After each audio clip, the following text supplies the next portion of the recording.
Hey, what's going on, everybody? My name is Kyle Summers, and I'm a licensed professional counselor in the Woodlands, Texas. And this is So How Does That Make You Feel? This is a YouTube video series that I decided to put together because I wanted to share with the masses, you people, the kind of things that I have found beneficial to the individuals that I work with, as well as to me personally. And so today, what I wanted to talk to you a little bit about today was self-esteem, self-love, and how does one accomplish that? And so what I have for you is I have 3 important things that I think could help you better love yourself. And so now would probably be a good time to kind of tell you a little bit about why you should listen to me. Of all the YouTubers out there, of all the professionals out there, what makes me more important? You know, what makes me stand out above the rest? And the honest answer is nothing. You know, there are hundreds of other speakers, YouTubers that have a lot more credentials than me, have a lot more experience, are more likable.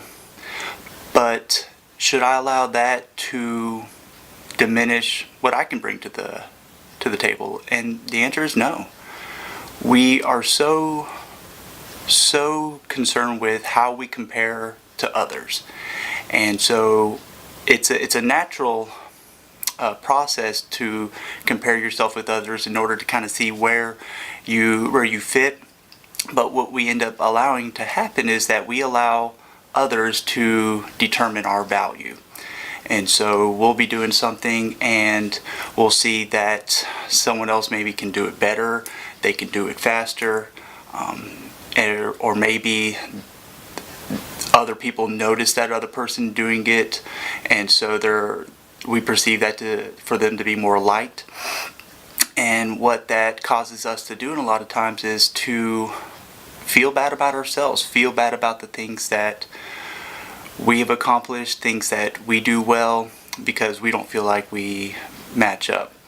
And we live in a very competitive society where we always feel like we need to be first. We need to do something that makes us stand out. And the truth of the matter is, you don't. You really don't. You can find value in what you can do, who you are, regardless of whether someone can do it better or has more of it, because there will always be someone that has a greater skill set than you. There's always going to be someone that has more than you. And so number 1 tip I have for you is the social comparisons, trying to keep up with the Joneses. Stop it. It's doing you no good, and all it's doing is causing you to have less self-love. Your self-esteem is hurt, and there's no need to do it. You're honestly, you're doing it to yourself. So number 2 is drop the buts. Now I know what you're thinking, but Kyle, I like the buts. I like the buts too. You know, but not the buts that you're thinking. I'm talking about the buts that follow when you talk about your accomplishments, when you talk about the things that you've done. You know what I'm talking about. So you're thinking about your job, and you're thinking about something that you did well, and you think to yourself, yeah, that was really good, but it wasn't as good as as it could have been. Or I did good on that test, but I only got an 82. Or yeah, you know, I really was good in that race, but I got 4th place. And so the thing about the but is that it's this automatic thought that pops in our head that for a number of different reasons where we feel like we need to minimize what we've accomplished, whether it's because we don't want to come across as being egotistical or conceited or cocky, or perhaps it's because, you know, we don't have a very high opinion about ourselves. Either way, the but only causes you to not feel that internal satisfaction that you should feel anytime you do something positive. Because I know what you're thinking. You're thinking, but Kyle, if I don't acknowledge my shortfalls, then how will I improve?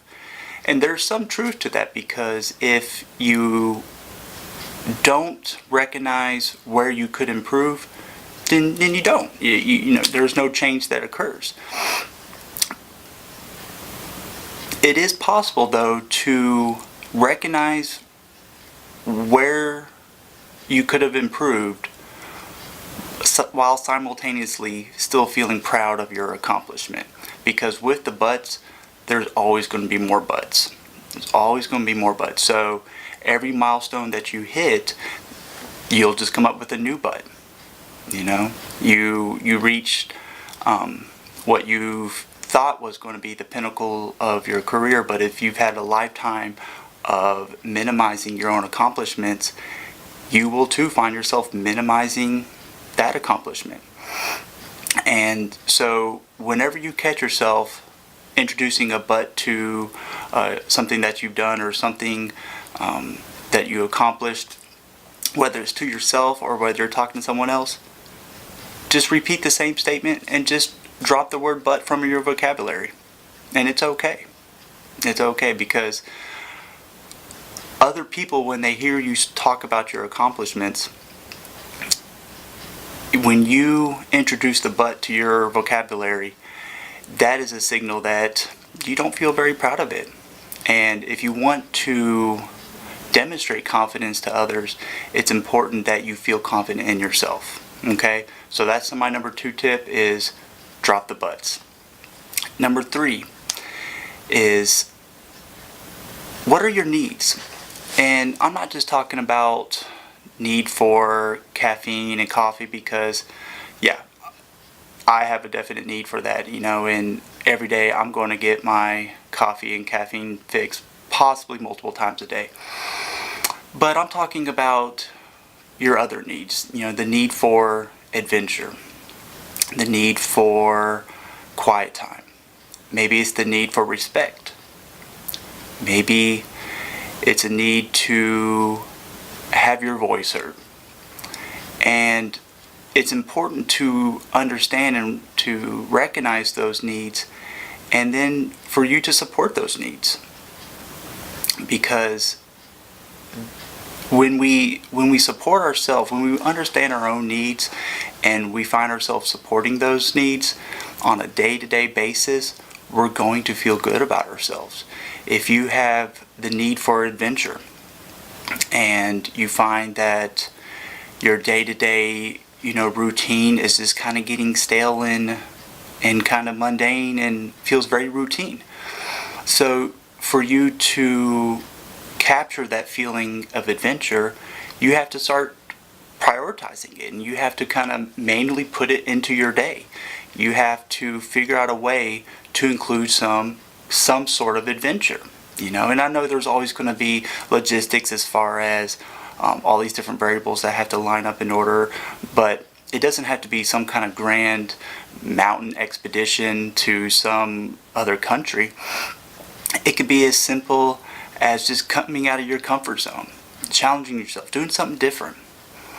You know, if you have a need for respect and you feel like it hasn't been given to you by somebody in your life, whether at your job or at home, you have a right to support that need and to speak that need into existence and let people know what it is that you need.